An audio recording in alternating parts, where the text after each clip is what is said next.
In Trump's second term, it's become clear, and experts have been warning, the far right has moved from the fringes directly into the halls of government itself.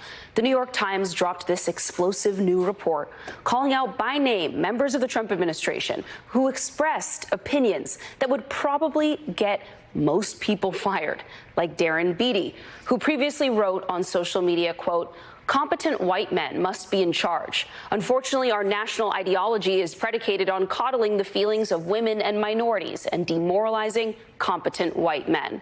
He's now a State Department employee and head of the U.S. Institute for Peace.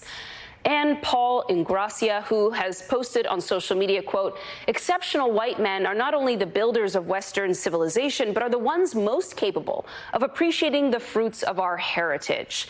He is now Trump's pick to lead the office of special counsel.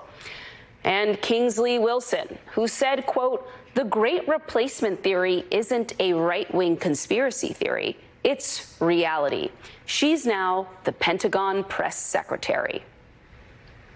Oh boy, it's not that we didn't know this and haven't covered this stuff in the past, but reading it out loud like that is depressing. I mean, when you have Stephen Miller, who's basically in charge of immigration policy in this country, at one point Elon Musk, who has now completely turned, and he's not in the administration, but when he played such a prominent role in elevating the president and certainly in the beginning weeks and months of this administration and what he has allowed X to become for right-wing and far-right and extremist white nationalist voices in this country, it is a convergence. And, you know, one of the most telling points is that white supremacists see Donald Trump and this administration and are happy with the space that has been created for them. And it's obvious because they see in this administration more than the dog whistles that they need to know that they have been empowered and they can speak up in this country in ways that they haven't been able to do for decades. And now you have people on the other side of it, people in power who are reciprocating a lot of these sentiments from their places of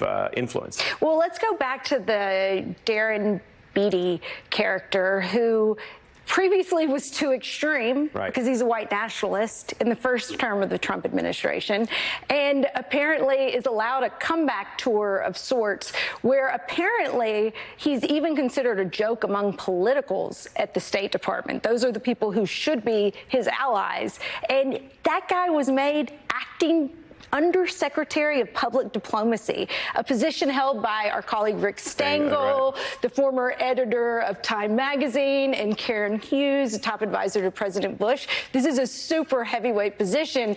But now he has been farmed off to United States Institute of Peace, which is an important institution if it's funded, but they're trying to cut it.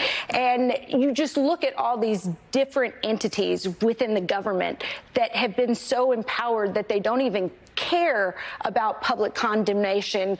They're just letting their white nationalism be forefront and center. Yeah, and I don't want to fear monger, but you have to take all of this into account and then add what we learned from our conversation with the scholar Brad Onishi just a couple weeks ago on this program, who was kind of going through the propaganda, the posters, the social media comments coming out of DHS and from other administration officials, from Pete Hegseth, and spelling out the ways in which, you know, it's really not a question for people who studied these movements. The white Christian nationalism, the sort of flirting with Nazi themes here.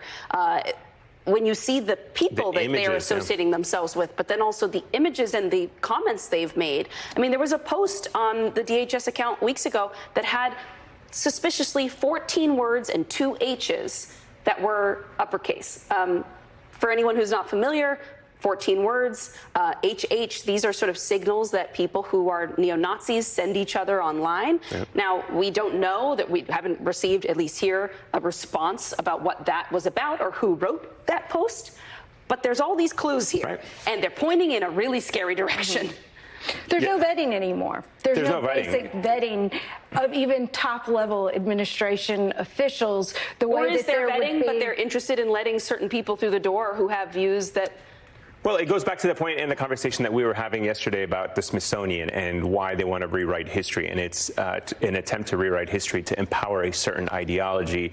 And I think a lot of people are saying that ideology now is the elevation of white supremacy in this country. So